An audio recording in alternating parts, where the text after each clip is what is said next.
નમસ્કાર પ્યારે દોસ્તો, ધોરણ 12 ફિઝિક્સ એમાં આગળ જઈએ તો લાસ્ટ લેક્ચરમાં ગેલ્વેનોમીટરનો અભ્યાસ કર્યો હતો. ગેલ્વેનોમીટરમાં શું ભણ્યા હતા તો એ એમ જ આપણે રાખ્યું છે હાલ તો કે એનું બંધારણ એનું સ્ટ્રક્ચર ભણ્યા હતા. એ કેવું હોય છે જે દર્શાવ્યું હતું. ઝડપથી રિવિઝન કરી દો. આગળનું લેક્ચર ના જોયું હોય તો હવેના લેક્ચર જોવાનો કોઈ મતલબ રહેતો નથી. એકદમ ક્લિયર કટ કહી દઉં તમને. નળાકાર હતો, એના ઉપર એક ગુંચળું વીંટાળેલું હતું, એક સ્પ્રિંગ હતી, એને બે ચુંબકોની વચ્ચે મૂકવામાં આવ્યું હતું. તો આ એનું બંધારણનું સ્ટ્રક્ચર હતું. કામ કઈ રીતે કરતું તો કે એને પ્રવાહ માપવો હોય તો એ ગુંચળાના બે છેડા એ તાર સાથે જોડી દેવાના. એ પ્રવાહ ડાયરેક્ટ તારમાં વહેતો જાય કે ગુંચળામાંથી પસાર થઈને હવે પછી વહેશે. તો એ દરમિયાન ગુંચળા ઉપર ટોર્ક લાગે એટલે ગુંચળું ભ્રમણ કરે તો નળાકાર ભ્રમણ કરે તો એની સાથે જોડેલો જે એરો છે એ ભ્રમણ કરે, જેના કારણે આપણને ત્યાં અહીંયા પ્રવાહ કેટલો વહે છે એ બતાવે છે. ત્યારબાદ પ્રિન્સિપલ હતો કે એનો સિદ્ધાંત કયા સિદ્ધાંત ઉપર એ કામ કરે, કેમ ફરફર નથી કરતું તો કે ગુંચળા ઉપર લાગતો ટોર્ક કેટલું NIAB sin થીટા નથી, મેક્સિમમ ટોર્ક લાગે છે NIAB જેટલું ટોર્ક લાગે. કોના ઉપર તો કે ગુંચળા ઉપર. તો ગુંચળા ઉપર ટોર્ક લાગવાના કારણે ગુંચળું ભ્રમણ જ કેમ નથી કર્યા કરતું તો કે નીચે સ્પ્રિંગ જોડી દઈએ. જેમ ગુંચળું ભ્રમણ કરે તો સ્પ્રિંગમાં બળ ચડે, તો સ્પ્રિંગ કેટલું ટોર્ક લગાડે, પુનઃસ્થાપક ટોર્ક કે ફાઈ જેટલું. હા, તો કે સ્પ્રિંગ કેટલું ટોર્ક લગાડે તો કે ફાઈ જેટલું. NIAB અને k ફાઈ જ્યારે બંને સમાન થાય ત્યારે ગુંચળું ત્યાં સ્થિર થઈ જાય છે. તો NIAB k ફાઈ જેટલું આ રીતે કામ કરે. આ એનો સિદ્ધાંત હતો. આ સૂત્ર યાદ રાખવાનું તો ભૂલવાનું હતું. ગેલ્વેનોમીટર માટે ગુંચળા ઉપર લાગતું ટોર્ક અને સ્પ્રિંગ વડે લાગતા ટોર્ક વચ્ચેનો સંબંધ NIAB k ફાઈ. k એટલે વળાંક, ફાઈ એટલે કોણાવર્તન, ગુંચળું કેટલું ભ્રમણ કરે છે તે. તો આમાંથી કોઈ પણ રાશિ શોધવાની થાય તો આપણે સૂત્ર એપ્લાય કરીશું NIAB k ફાઈ. ઓકે, આગળ જઈએ. થોડું હવે ધ્યાનથી સાંભળજો. આજનો ટોપિક આગળ છે. આજે શું ટોપિક છે તો કે ગેલ્વેનોમીટરનો એમીટર અને વોલ્ટમીટર તરીકે ઉપયોગ. બરાબર ધ્યાનથી સાંભળજો. એનો પ્રવાહ માપવા માટે કઈ રીતે ઉપયોગ કરવામાં આવે છે તે, અને વોલ્ટમીટર એટલે કે વોલ્ટેજ માપવા માટે કઈ રીતે ઉપયોગ કરવામાં આવે છે તે. તો સર પ્રવાહ માપવા માટે ઉપયોગ કરવામાં આવે છે એ તમે ભણી ગયા કે તારમાંથી પ્રવાહ. હવે થોડું તમારે કોન્સન્ટ્રેશન વધારે કરવું પડશે તો જ ખબર પડશે. ધ્યાન આપજો. ચાલો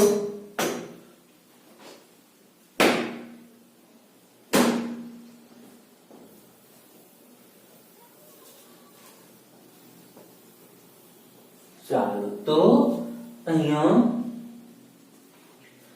આ તારમાં વહેતો પ્રવાહ માપવો હોય તો એ તારની વચ્ચે ગેલ્વેનોમીટર જોડવું પડે. હવે એ પ્રવાહ છે, ધારો કે આનો એક છેડો આપણે કહ્યું તો અહીંયા જોડી દઈએ, એનો બીજો છેડો અહીંયા જોડી દઈએ. તો પ્રવાહ હવે તારમાં ડાયરેક્ટ નહીં પણ ગુંચળામાંથી પ્રવાહ પસાર થશે.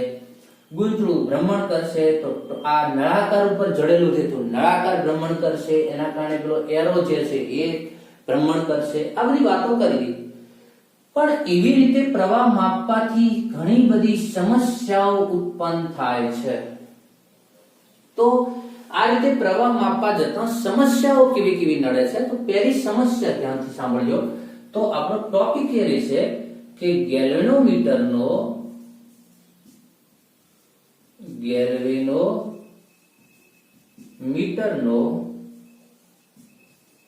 એ મીટર તરીકે ઉપયોગ. ગેલ્વેનોમીટરનો એ મીટર તરીકે ઉપયોગ એટલે આ ગેલ્વેનોમીટર છે એનો પ્રવાહ માપવા માટે ઉપયોગ કરવો છે. તો કઈ રીતે કરવાનો મેં સમજાવ્યું કે ગેલ્વેનોમીટર વચ્ચે જોડી દઈશું. હવે ધ્યાનથી સાંભળજો. મેં તમારી જાણ માટે ગેલ્વેનોમીટર ડ્રો કરી રાખ્યું. હવે આખા ગેલ્વેનોમીટરને હું ઇનશોર્ટ આવી રીતે ડ્રો કરી દઈશ.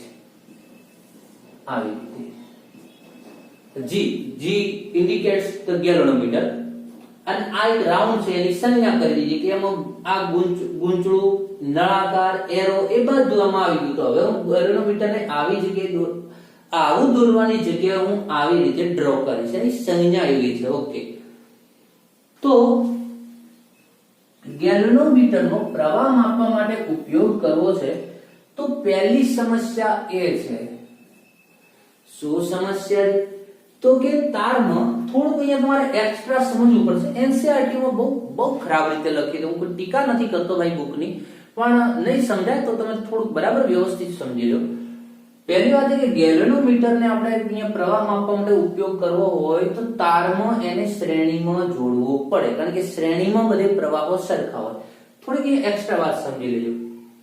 એક આ અવરોધ છે, એક આ અવરોધ છે. અહીંયા ધારો કે કોઈ બેટરી જોડેલી છે. પહેલી વાત તો એ કે જો શ્રેણીમાં હોય તો જ બંનેમાં પ્રવાહ સરખા હોય. ધારો કે મારે 2 એમ્પિયર અહીંયા પ્રવાહ વહે છે. હવે અવરોધને એવી રીતે આની સાથે જોડો કે એમાં પણ 2 એમ્પિયર જ પ્રવાહ વહે, તો મારે કેવી રીતે જોડવો પડે? તો કે શ્રેણીમાં જોડવો પડે. એક એ વાત કે શ્રેણીમાં બધા અવરોધોમાં પ્રવાહ સમાન. તો આવી અમને કઈ રીતે ખબર પડે? તો આ મેં હમણાં તમને હાલ કહી દીધું. એટલું જ નહીં, આની આગળનું જે આપણે ચેપ્ટર ભણ્યા વિદ્યુત પ્રવાહમાં ડીપમાં આ બધી વાતો થઈ રહી છે. એકદા વાત થઈ. શ્રેણીમાં જોડવાથી અવરોધોનો સરવાળો થાય. ધારો કે આનો અવરોધ R1 હોય, આનો અવરોધ R2 હોય, તો શ્રેણીમાં જોડવાથી બંનેનો પરિણામી અવરોધનો શું થશે? સરવાળો થશે. પ્રવાહનું સૂત્ર શું? I બરાબર V ભાગ્યા R. બરાબર ધ્યાનથી સાંભળજો. વોલ્ટેજ તો કોન્સ્ટન્ટ રહ્યો. તમે અહીંયા અવરોધો જોડો તો એનાથી વોલ્ટેજ બદલાતો નથી. જે તમે અહીંયા વોલ્ટેજ આપ્યો તો એ વોલ્ટેજ તો અચળ જ રહેશે. તમે અવરોધ જોડતા જાઓ તો અવરોધ વધતો જાય. તો I is equal to V by R. I inversely proportional to R. A R ના વ્યસ્ત પ્રમાણમાં છે. I અને R એકબીજાના વ્યસ્ત પ્રમાણમાં છે. R વધતો જાય તો અહીંયા તમારો I ઘટતો જાય. R વધતો જાય તો I ઘટતો જાય. મતલબ R બદલાય તો તમારો પ્રવાહ પણ બદલાવાનો છે. એક આ વસ્તુ ધ્યાનથી સાંભળજો. અવરોધ બદલાવાથી પ્રવાહમાં ફેરફાર થાય છે. આ વસ્તુ ધ્યાનમાં રાખજો. શ્રેણીમાં પ્રવાહ સરખો હોય છે. હવે અહીંયા બને છે એવું મિત્રો કે પહેલી સમસ્યા જે છે તે ગેલ્વેનોમીટરનો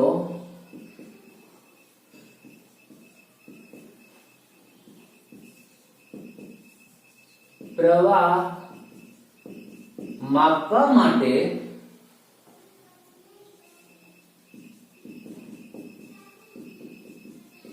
ઉપયોગમાં લેતા ગેલ્વેનોમીટરનો પ્રવાહ માપવા માટે ઉપયોગમાં લેતા તેને અવરોધ સાથે શ્રેણીમાં જોડવામાં આવે છે. બરાબર સમજો મિત્રો. ગેલ્વેનોમીટરમાં આ જ છે. આ જ વસ્તુ નહીં સમજાય, કારણ કે પહેલી એની સમસ્યાઓ સમજવી પડશે. સમસ્યાઓ સમજાશે ત્યારે એનું સોલ્યુશન સમજાશે.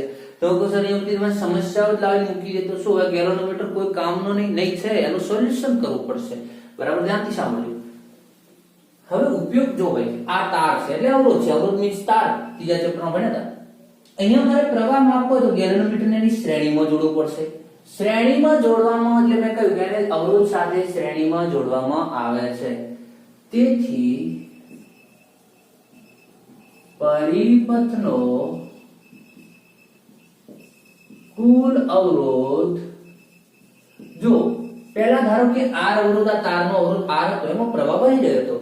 હવે અવરોધ તમારો ગેલ્વેનોમીટર છે તો એ પણ કઈ ગૂંચવું છે ને ભાઈ. અવરોધ એટલે શું? એક તાર જેમાં ઉર્જાનો વ્યય થતો હોય અથડામણના કારણે એને અવરોધ કહેવાય. એ તમને ખબર છે. હવે ગેલ્વેનોમીટર હું તારમાં જોડી દઈશ તો શું થશે? તો કે આ તારનો જે અવરોધ હતો એમાં એક નવો બીજું ગૂંચળું જોડાયું. પ્રવાહને વધારે અંતર કાપવું પડશે. અવરોધમાં વધારો થઈ ગયો. તેથી પરિપથનો કુલ અવરોધ R ના બદલે અથવા R ની જગ્યાએ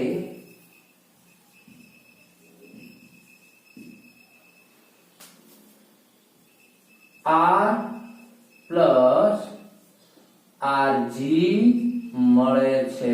જોજો પહેલા પરિપથનો R અવરોધ હતો, હવે R નહીં, હવે R અને પાછો ગેલ્વેનોમીટરનો R પ્લસ RG મળે છે. હમણાં મેં અહીંયા તમને કહ્યું કે પરિપથનો અવરોધ બદલાય તો પ્રવાહ ઘટી જાય. એટલે થયું શું મિત્રો, થોડું સમજો, થોડું મગજ દોડાવજો. અહીંયા કોઈ પ્રવાહ વહેતો હતો, અજ્ઞાત હતો, વી ડોન્ટ નો, જે કંઈ હતો, I 1 એમ્પિયર 2 એમ્પિયર છે, એને માપવા માટે ગેલોનોમીટર જોડ્યું. ગેલોનોમીટર જોડ્યું તો પરિપથનો અવરોધ બદલાઈ ગયો. પરિપથનો અવરોધ બદલાઈ ગયો તો પ્રવાહ શું થઈ ગયો, બદલાઈ ગયો. અવરોધ વધે છે તો અહીંયા પ્રવાહ ઘટી ગયો. એટલે તમે જે પ્રવાહને માપવા માટે ગેલોનોમીટર જોડ્યું તો ગેલોનોમીટર જોડતાની સાથે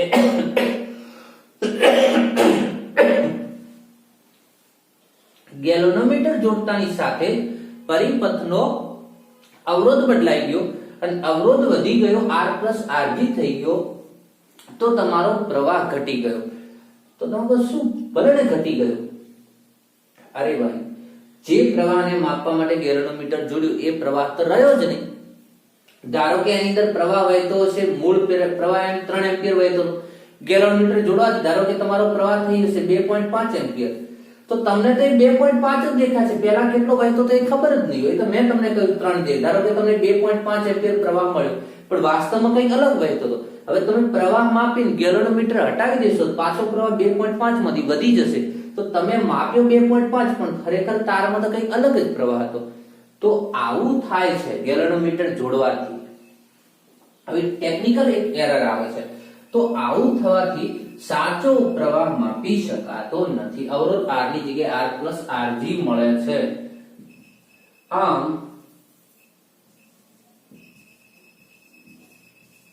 પરિપથનો કુલ અવરોધ વધે છે, તેથી તેમાં વહેતો પ્રવાહ ઘટે છે. તેથી વહેતો પ્રવાહ ઘટે છે. આમ સાચો પ્રવાહ માપી શકાતો નથી. આમ સાચો પ્રવાહ માપી શકાય નહીં. કંઈક વહે અલગ, આપણને મળે કંઈક અલગ. ચાલો, આ એક સમસ્યા છે. જો પ્રવાહ માપવા જઈએ તો બીજી સમસ્યા. હવે બીજી સમસ્યા એ છે કે અહીંયા તમે પ્રવાહ તારની અંદર બહુ ઓછો પ્રવાહ વહેતો હોય, માઇક્રો એમ્પિયર ના ક્રમનો, બહુ નાનો પ્રવાહ, થોડો પ્રવાહ વહેતો હોય તો પેલું ગુંચળા ઉપર એટલું બધું ટોર્ક લાગે છે અને ગુંચળું અતિ સંવેદનશીલ છે, જેના કારણે તરત ભ્રમણ કરે. એરો છે કે અહીંયા આવતો રહે, અહીંયા આવતો રહે, આખો પૂરો એરો ભ્રમણ કરીને ડાયલ ઉપર અહીંયા આવી જશે. સમજો મારી વાત. થોડો પ્રવાહ વહેતો હોય, એ ગુંચળામાં થોડો પ્રવાહ વહે ને તો ગુંચળું તો તરત ભ્રમણ કરીને છે આટલે એરો આવી જાય, તો મેક્સિમમ અંક સુધી આવી જાય. તો જ્યાંથી ગેલોનોમીટરનો એરો અહીંયા બધે આટલે મેક્સિમમ આવે ત્યાં સુધી તમે માપી શકો. હવે એ મેક્સિમમ આવી ગયો, એનાથી વધારે પ્રવાહ વહેડાવો તો એરો તો એટલો જ રહેવાનો, આગળ તે ભ્રમણ કરી નથી શકતો, ડાયલ પૂરું થઈ ગયું છે. તો વધારે પ્રવાહ વહેશે તો એરો વધારે ભ્રમણ નહીં કરી શકે. તો તમારો એ જેટલા પ્રવાહ સુધી, એ જેટલા પ્રવાહે એરો મેક્સિમમ ભ્રમણ કરી દે ત્યાં સુધીનો પ્રવાહ માપી શકાય. હવે તમે વધારે પ્રવાહ માપો તો પ્રવાહ પસાર કરો તો એરો તો એટલે જ રહેવાનો. તો તમે થોડોક જ ગેલોનોમીટરની મદદથી થોડોક જ પ્રવાહ માપી શકો છો, વધારે પ્રવાહ માપી શકતા નથી. ખબર પડી ગઈ? આ એક બીજી સમસ્યા છે. ગેલ્વેનોમીટરનું ગુંચળું અતિ સંવેદનશીલ છે. તેમાં માઇક્રો એમ્પિયરના ક્રમનો પ્રવાહ વહે તો પણ તે પૂર્ણ આવર્તન દર્શાવે છે. ક્રમનો પ્રવાહ વહે તો પણ તે પૂર્ણ આવર્તન દર્શાવે છે. આમ ગેલ્વેનોમીટરની મદદથી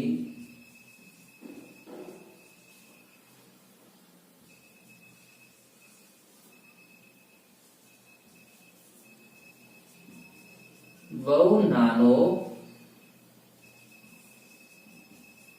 પ્રવાહ જ માપી શકાય છે.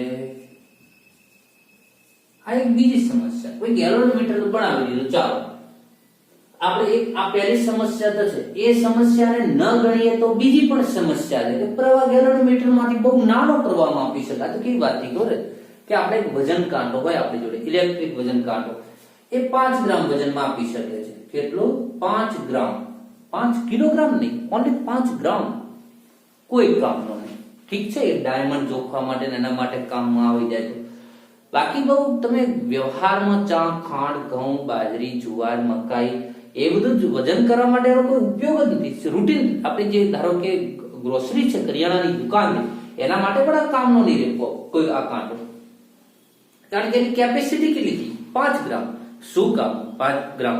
1 કિલોગ્રામ ખાંડ વજન કરીને કોઈને આપવી હોય તો 5 ગ્રામ કોઈ મતલબ ના. તો અહીંયા એવું જ થયું, ગેલ્વેનોમીટરની કેપેસિટી એટલી બધી નાની થઈ ગઈ, એની પ્રવાહ ક્ષમતા એટલી નાની છે કે બહુ ઓછો પ્રવાહ માપી શકે, બહુ જ નાનો પ્રવાહ માપી એની મદદથી માપી શકાય છે. ઓકે, ચાલો હવે જોજો આગળ. ત્રીજી સમસ્યા બુકમાં ઉલ્લેખ નથી પણ હું કરી દઉં. ત્રીજી સમસ્યા એ છે કે ગેલ્વેનોમીટરનું ગૂંચળું બહુ સંવેદનશીલ હોય છે. તમે આ બહુ પાતળો તાર હોય છે, બહુ પાતળો, સૂક્ષ્મ અને બહુ સંવેદનશીલ તાર છે. તો એની અંદરથી પ્રવાહ પસાર થાય તો ગૂંચળું ગરમ થાય, અને ગરમ થાય એના કારણે ગૂંચળું પીગળી જાય છે. જો વધારે પ્રવાહ પસાર કરવામાં આવે ને, આની અંદર વધારે પ્રવાહ પસાર થાય તો ગેલ્વેનોમીટરનું ગૂંચળું પણ પીગળી જતું હોય છે, ઓગળી જતું હોય છે, મેલ્ટ થઈ જાય છે. તો આ ત્રીજી પણ એક સમસ્યા છે, પણ એ કોઈ ટેકનિકલ સમસ્યા નથી. એને કદાચ ગમે તે કરીને નિવારી શકે. ચલો એવો તાર વાપરીએ, તરત ન પીગળે, ઊંચા તાપમાન સુધી ટકી શકે, આ તે એનું કોઈ સોલ્યુશન છે. પણ આ એ એક આપણી સમસ્યા છે જે સોલ્યુશન લાવી શકે. આ ટેકનિકલ છે, જે સૂત્રાત્મક છે, એ કઈક સિદ્ધાંત સાથે છેડછાડ કરે છે. તો આવી બે સમસ્યાઓ છે. તો હવે તો કે કઈ નહીં, ગેલ્વેનોમીટર કોઈ કામનું નહીં. હવે એને કામમાં લેવું છે. તો કે એક તો શું છે કે ગૂંચળામાંથી પ્રવાહ પસાર કરવામાં આવે, અરે તો ગેલ્વેનોમીટર જોડવામાં આવે તો અવરોધ વધી જાય પરિપથનો, એના કારણે પ્રવાહ ઘટી જાય, સાચો ન માપી શકાય. બીજી સમસ્યા છે કે ગેલ્વેનોમીટરમાં થોડો પ્રવાહ વહે તો એ ભ્રમણ કરી દે છે, તો વધારે પ્રવાહ માપવો કઈ રીતે? આ બંને સમસ્યાનું હવે આપણે સમાધાન કરીશું. ચાલો ધ્યાનથી હવે હટાવી દો બંને સમસ્યા. લખો એટલે લખી દો, સ્ક્રીનશોટ લઈ લો, પછી નોટ્સ બનાવી દો. લખતા રહેજો, નહીં તો કોઈ કામનું નથી. ઓકે, ચાલો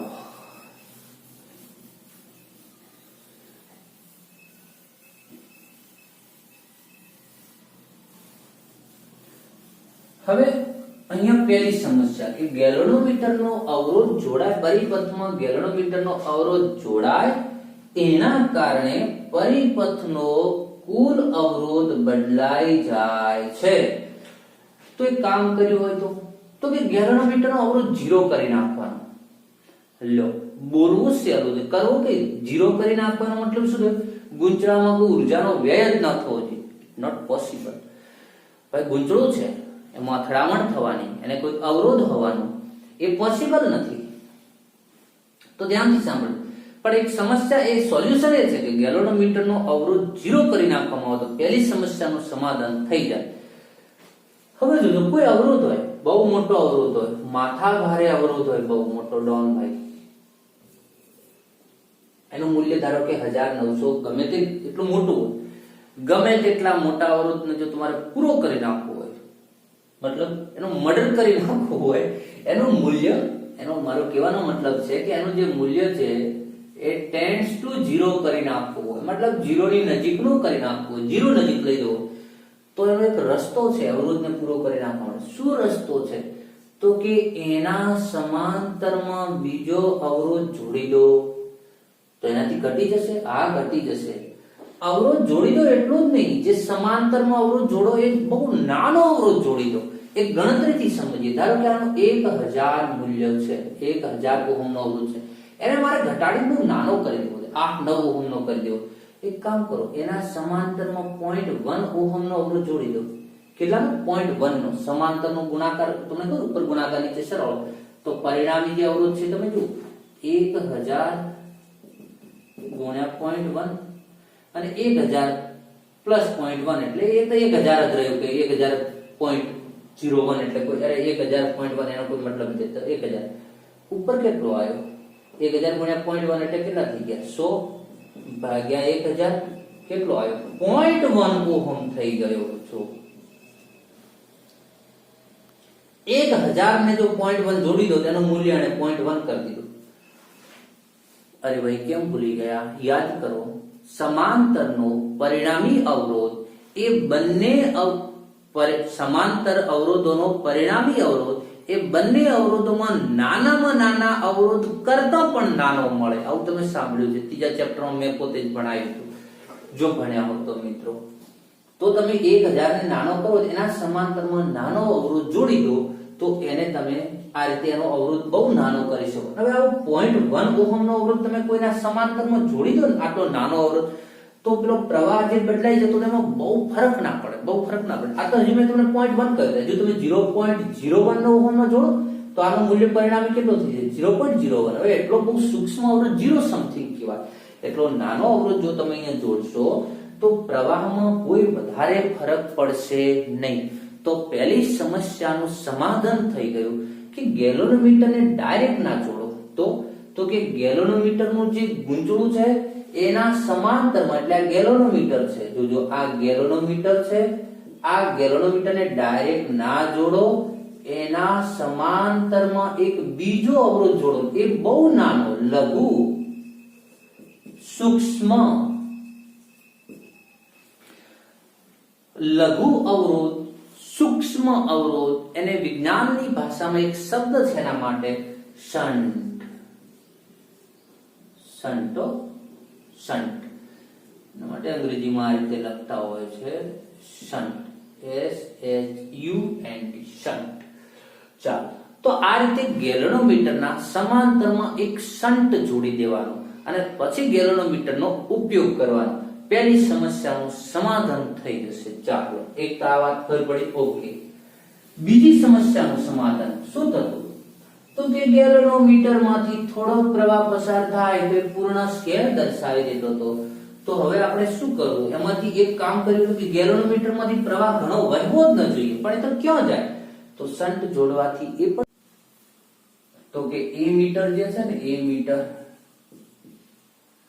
એ મીટર માટે તમારે શું કરવું પડે? ગેલોનોમીટરના સમાંતરમાં એક શન્ટ જોડી દેવાનો. શન્ટને S કહી દઈશું, શન્ટ જોડી દેવાનો. હવે આ ગેલોનોમીટર નથી રહ્યું, હવે ગેલોનોમીટર કમ્પ્લીટ પરફેક્ટ પૂર્ણ એમીટર બની ગયું. આટલા સુધી શન્ટ નતો જોડ્યો, ગેલોનોમીટર હતું. ગેલોનોમીટરના સમાંતરમાં એક શન્ટ જોડ્યો તો હવે ગેલોનોમીટર બની ગયું. બીજી સમસ્યાનું સમાધાન શું થયું? થોડું રફમાં સમજી લો. હું જે રફ વર્ક કરું ને, એ રફ વર્ક બહુ મહત્વનું છે મિત્રો, કારણ કે એની અંદર બહુ સમાધાન રહેલું છે. તો જોજો, કોઈ બે અવરોધો એ સમાંતરમાં, ત્રીજા ચેપ્ટરમાં તમે ભણ્યા છો. અહીંયાથી પ્રવાહ આવે, ધારો કે અહીંયા પ્રવાહ આવે, 10 એમ્પિયર પ્રવાહ આવે છે, કે કોઈ પણ I એમ્પિયર પ્રવાહ આવી રહ્યો છે. એ પ્રવાહ સમાંતરમાં આવે એટલે પ્રવાહના ભાગ પડે, શ્રેણીમાં ભાગ નથી પડતા, કન્ટિન્યુ હોય. જ્યારે સમાંતરમાં ભાગ પડે, સમાંતરમાં અહીંયા પ્રવાહના ભાગ પડશે. કેટલા થશે? I માંથી I/2 ના, કાયમ એવું બનવું જરૂરી. એ તો બંને અવરોધો સમાન હોય તો સમાન પ્રવાહ વહે, તો I/2 થાય. પણ ધારો કે આનો અવરોધ ખૂબ મોટો હોય, આ ખૂબ નાનો હોય આની સરખામણીમાં. જો અવરોધ મોટો, અવરોધ એટલે મોટો અવરોધ એટલે શું? વધારે અથડામણ થાય, ત્યાં વધારે અડચણ આવે. સ્વાભાવિક છે, મોટો અવરોધ ઇલેક્ટ્રોન ઝડપથી પસાર નહીં થાય, ઓછા ઇલેક્ટ્રોન જશે. નાનો અવરોધ અડચણો છે, વધારે ઇલેક્ટ્રોન વહેશે મતલબ વધારે પ્રવાહ. તો અવરોધ મોટો ત્યાં પ્રવાહ ઓછો, અવરોધ નાનો ત્યાં પ્રવાહ વધારે, ત્યાં સમાંતરમાં. તો બીજી સમસ્યાનું સમાધાન થઈ ગયું. બીજી સમસ્યા એ હતી કે ગેલોનોમીટરમાંથી થોડો પ્રવાહ પસાર થાય તો પૂર્ણ સ્કેલ દર્શાવી, પૂર્ણ આવર્તન દર્શાવી દે છે. તો આપણે વધારે પ્રવાહ નથી માપી શકતા. એક કામ કરીએ, તમારે જે પ્રવાહ આ તાર હતો, ધારો કે આ તાર હતો, આની અંદર તમારે પ્રવાહ માપવો તો એની વચ્ચે આખું એ મીટર જોડી દીધું શન્ટ જોડીને. તો હવે જે પ્રવાહના ભાગ પડશે એ ગેલોનોમીટરનો અવરોધ તો મોટો છે, એના સમાંતરમાં જે શન્ટ જોડ્યો એનો અવરોધ બહુ જ નાનો છે. અહીંયા મિત્રો બહુ જો તમારે જો ગેલોનોમીટરને બહુ સારી રીતે સમજવું હોય, એને ભણવું હોય, એને સમજ્યા પરીક્ષા માટે તો ઠીક છે, પણ એ ગેલોનોમીટરને સમજી અને તમારે એનો આનંદ લેવો હોય, ચરમ સીમાનું સુખ લેવું હોય ગેલોનોમીટરનું, તો થોડું કોન્સન્ટ્રેશન કરશો, મજા આવશે. ઓફલાઈનમાં જ્યારે હું ભણાવતો હોઉં ત્યારે મને ઘણા બધા સ્ટુડન્ટ અથવા લાઈવ ભણાવતો પૂછતા હોય છે કે જ્યારે અહીંયાથી એક એમને ક્વેશ્ચન ઉદ્ભવે છે અને જે કોન્સન્ટ્રેશનથી ભણે એમને ખરેખર ક્વેશ્ચન ઉદ્ભવવો જોઈએ. અહીંયાથી પ્રવાહ આપણે પસાર કરતા હતા ડાયરેક્ટ તારમાંથી, વચ્ચે ગેલોન આ એ મીટર જોડી દીધું. હવે ગેલોનોમીટર નહીં, કારણ કે ગેલોનોમીટર સાથે શન્ટ જોડ્યું એટલે એ મીટર થઈ ગયું. તો શન્ટ બહુ નાનો છે, વેરી સ્મોલ, અને it's bigger compare to shunt. આને કમ્પેરમાં મોટો છે.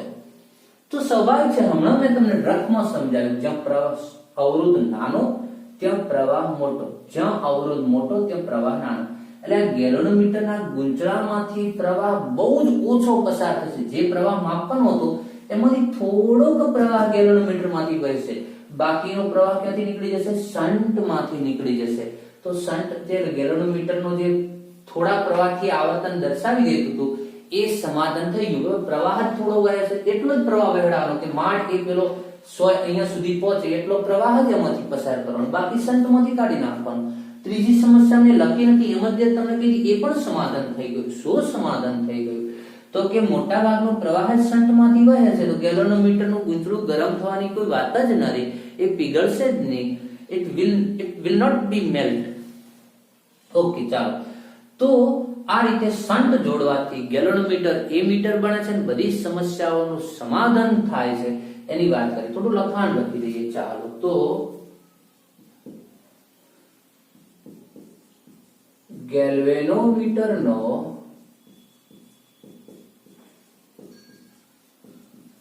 એ મીટર તરીકે ઉપયોગ કરવા માટે ઉપરની સમસ્યાઓ નડે છે. ગેલોનોમીટરનો એ મીટર તરીકે ઉપયોગ કરવા માટે ઉપરની સમસ્યાઓ નડે છે. કઈ ઉપરની? પેલા બે લખી હતી એ. આ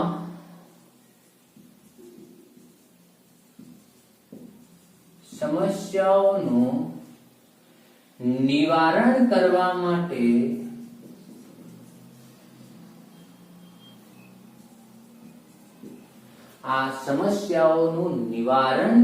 માટે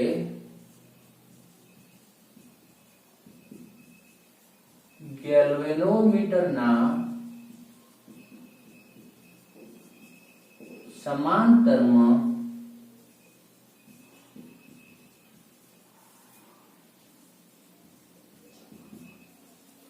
એક લઘુ અવરોધ, જેને આપણે કહીએ છીએ શન્ટ, જોડવામાં આવે છે. ચાલો, પરિપથનો ધારો કે અવરોધ કેટલો હતો? શન્ટ જોડતા ગેલોનોમીટરનો અવરોધ હતો. ગેલોનોમીટરનો અવરોધ કેટલો હતો? ધારો કે Rg. એના સમાંતરમાં તમે જોડી દીધો શન્ટ. તો શન્ટ જોડતા ગેલોનોમીટરનો કુલ અવરોધ, ગેલોનોમીટર પૂરતો આપણે એનો બહુ નાનો અવરોધ બનાવવો છે, તો સમાંતરમાં Rg * S / Rg + S shunt. પણ Rg તો બહુ મોટો, શન્ટ તો બહુ સૂક્ષ્મ છે, તો સરવાળા બાદબાકીમાં નાનો હોય ને અવગણી શકાય. Rg કેન્સલ થઈ જાય, વધ્યો શન્ટ. તો કે શન્ટ જોડતા કુલ અવરોધ Rg into S upon R G plus S જે છે એનું મૂલ્ય કેટલું થઈ જાય છે? તો કે એપ્રોક્સિમેટ એસ જેટલું થઈ જાય છે. બહુ નાનું મૂલ્ય થઈ ગયું, બહુ જ નાનું. તો આ રીતે શન્ટ જોડતા જે ગેલ્વેનોમીટરનો જે અવરોધ હતો એ વધી જતો હતો, એની જગ્યાએ શન્ટ જેટલો થઈ જાય. શન્ટ જેટલો એટલે બહુ સૂક્ષ્મ. તો પરિપથનો તો ગેલ્વેનો એ મીટરનો જ અવરોધ નથી બદલાતો, તો આખા પરિપથનો અવરોધ બદલાતો નથી. આમ શન્ટ જોડતા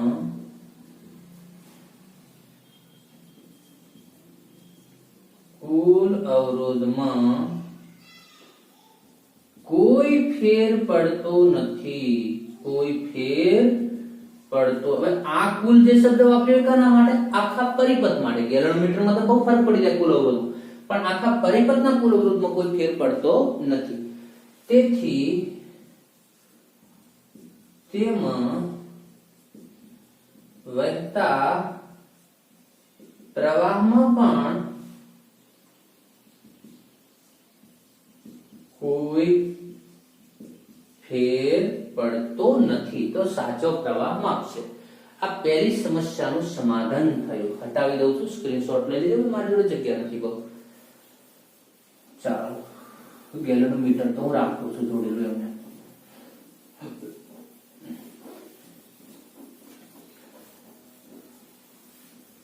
બીજી સમસ્યાનું સમાધાન હતું આપણું. હવે બીજી સમસ્યાનું પણ સમાધાન થઈ જશે. અહીં શન્ટનો અવરોધ ખૂબ નાનો હોવાથી, શન્ટનો અવરોધ ખૂબ નાનો હોવાથી મોટા ભાગનો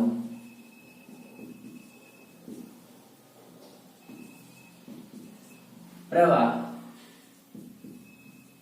શન્ટમાંથી વહે છે. મોટા ભાગનો પ્રવાહ શન્ટમાંથી વહે છે. તેથી ગેલ્વેનોમીટરમાંથી વહેતો પ્રવાહ ખૂબ ઓછો થઈ જાય છે. ખૂબ ઓછો થઈ જાય છે. એટલે આપણું જે આવર્તન થઈ જતું હતું એનું સમાધાન થઈ ગયું. અહીંયા કેટલાકને ક્વેશ્ચન થયો હશે કેટલીક વાર કે ચલો સર, શન્ટ જોડવાથી પરિણામી ગેલ્વેનોમીટરનો અવરોધ ઘટી ગયો, અહીંયા પ્રવાહ ઓછો જાય છે એટલે એનું સમાધાન થઈ ગયું કે હવે પૂર્ણ આવર્તન થાય ત્યાં સુધીનો પ્રવાહ વહેશે, વધારે નહીં વહેવા દેવાનો. પણ આ તો કેનો ન્યાય થયો કે તમે જે પ્રવાહ માપવા માટે ગેલ્વેનોમીટરનો ઉપયોગ કરો છો એમાંથી પ્રવાહ તો વહેતો જ નથી, તમે તો બાયપાસ બધો પ્રવાહ કાઢી નાખો. તો જે પ્રવાહ માપવો છે ગેલ્વેનોમીટરમાંથી પસાર તો થવો જોઈએ. આવો ક્વેશ્ચન થયો હશે ઘણા લોકોને. એ ક્વેશ્ચનનું હાલ કોઈ સમાધાન નહીં કરી. વિચારી રાખજો, હું નેક્સ્ટ લેક્ચરમાં તમને કહીશ કે કંપની જ્યારે કોઈ ફેક્ટરી કંપની જે ગેલ્વેનોમીટર બનાવે છે એ ખરેખર મોટા ભાગનો પ્રવાહ શન્ટમાંથી કાઢી નાખે છે, તો પછી ગેલ્વેનોમીટરમાં તો માઇક્રો એમ્પિયર જેટલો જ પ્રવાહ આવે છે, છતાં એ પોતે એમ્પિયરના પ્રવાહો કઈ રીતે માપે છે? આ તો શું મતલબ થયો કે તમે પ્રવાહ વધારે આવ્યો પણ એ તો તમે શન્ટમાંથી કાઢી નાખ્યો, તો ગેલ્વેનોમીટરમાં જતો જ નથી. તો એ માપન કઈ રીતે કરશે? એની સમસ્યા જે છે એ તમને આવો ક્વેશ્ચન થવો જોઈએ. જનરલી બધાને થતો હોય છે અને થવો પણ જોઈએ. મને પણ થતો હતો ભણતો ત્યારે. આપણે એનું સમાધાન કરીશું કે કંપની કઈ રીતે ગેલ્વેનોમીટર બનાવે છે. હવે તમારી બુકમાં આટલી જ વાત લખી છે મિત્રો, પણ સૂત્ર નથી આપ્યું કે શન્ટ કેટલો જોડવો, એનું સૂત્ર નથી આપ્યું. તો હું તમને ડાયરેક્ટ શોર્ટમાં સૂત્ર આપી દઉં. શન્ટને એસ કહો અથવા આરએસ કહો, જે કેવું હોય તે. આરએસ કહી દેશો તો ચાલશે. શન્ટ રેઝિસ્ટન્સ આરએસ બરાબર આરજી આઈજી આઈ માઇનસ આઈસી. આ સૂત્ર છે શન્ટનું સૂત્ર. તમે કહો શું સર શન્ટનું સૂત્ર? શન્ટના સૂત્રને એને શું મતલબ ભાઈ? હવે જો શન્ટનું સૂત્ર કેમ હોવું જોઈએ? આરજી એટલે ગેલ્વેનોમીટરનો અવરોધ. આ જે ગૂંચળું હતું Ig એટલે ગેલનોમીટરની પ્રવાહ ક્ષમતા. લખો લખતા જો Ig ગેલનોમીટરની પ્રવાહ ક્ષમતા. What mean by પ્રવાહ ક્ષમતા? Current capacity. તો કે એ કેટલો પ્રવાહ પસાર કરતા પોતે આમ એક આવર્તન દર્શાવે છે એને કહેવાય તેની પ્રવાહ ક્ષમતા. ધારો કે 0.1 એમ્પિયર પ્રવાહ પસાર કરતા એ જો આટલા કાંટો આવી જતો શંટપણ વગર ડાયરેક્ટ એકલું ગેલનોમીટર તું જેટલા પ્રવાહ પોતે આ રીતે પૂર્ણ આવર્તન દર્શાવી દીધું હોય એને કહેવાય પ્રવાહ ક્ષમતા. I એટલે તમે કેટલો પ્રવાહ અહીંયાથી માપી શકશો. હવે કેટલો પ્રવાહ માપી શકશો? 10 એમ્પિયર માપી શકશો. ભલે અહીંયા તો પ્રવાહ ક્ષમતા ઓછી છે પણ તમે માપી કેટલો શકશો એ I અને ફરીથી Ig પ્રવાહ ક્ષમતા છે. તો આ શન્ટ નું સૂત્ર છે એને તમે ધ્યાનમાં રાખજો. નેક્સ્ટ લેક્ચર ની અંદર હું ગેલનોમીટર ની ચર્ચા કરીશ મિત્રો. તો આજના લેક્ચર ને આટલે રાખું છું. તો શન્ટ સુધીનું સૂત્ર છે યાદ રાખજો. નેક્સ્ટ લેક્ચરમાં આપણે એ મીટર પૂરું કર્યું વોલ્ટ મીટર ની આપણે ચર્ચા કરીશું. ગેલનોમીટર નો વોલ્ટ મીટર તરીકે ઉપયોગ અને મારા ખ્યાલથી આપણો ચેપ્ટર પણ પૂર્ણ થાય છે. પછી બીજા ચેપ્ટર ની શરૂઆત કરીશું. ચલો મિત્રો આજના લેક્ચરને આટલા સુધી રાખીએ. મળીએ નેક્સ્ટ લેક્ચરમાં.